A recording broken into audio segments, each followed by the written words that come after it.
Life is complicated to a man who is ignorant of principles.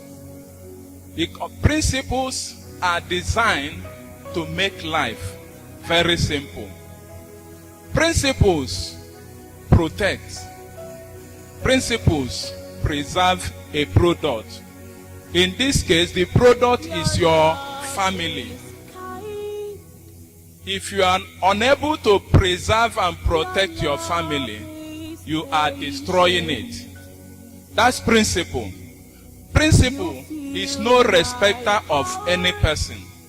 Apply the principle, it will work for you. The president applies it, it will work for him. If you apply it, it will work for you. Principles cannot be broken. You broke yourself to principle. Principles is independent of creed. It's independent of culture.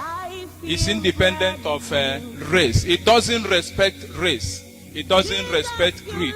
It doesn't respect religion. Apply principle and principle will work for you. Simple principle.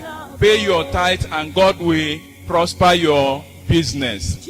It is whether you are a Muslim, whether you are a Christian, it applies to everybody. We remember that Bishop told us that even Dangote pays tithe to the church. He's not a Christian, but he applies this principle and it's working for him. Today we know him as the richest man in Africa. I want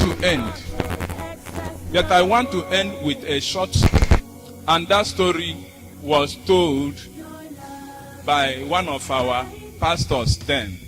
It's about a family and a man, a businessman. This man will go to his businesses and come back late evening.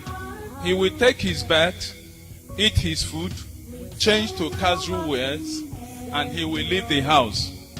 One of his sons became curious, wants to know, where does my father usually go?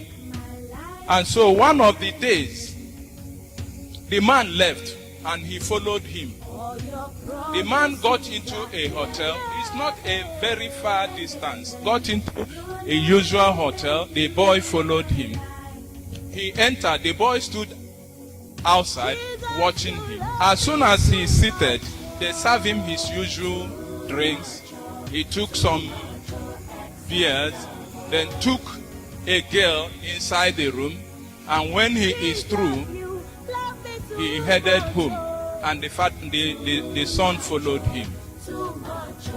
At a point, the father suspected that somebody was following him, and he turned back. Behold, that was his son.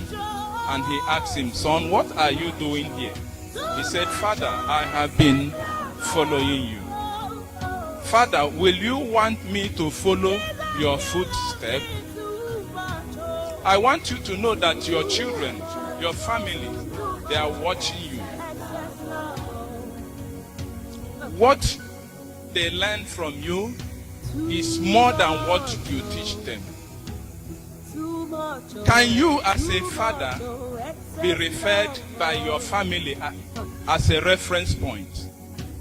Can they use you as a reference point? Jesus Christ always refers to his father. The Rechabites, Jeremiah chapter 35, will always say no to the prophet. Why? My father told me not to. Can your children quote you?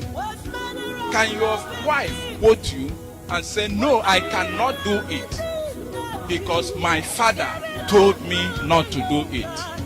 You don't tell your children, you don't tell your family.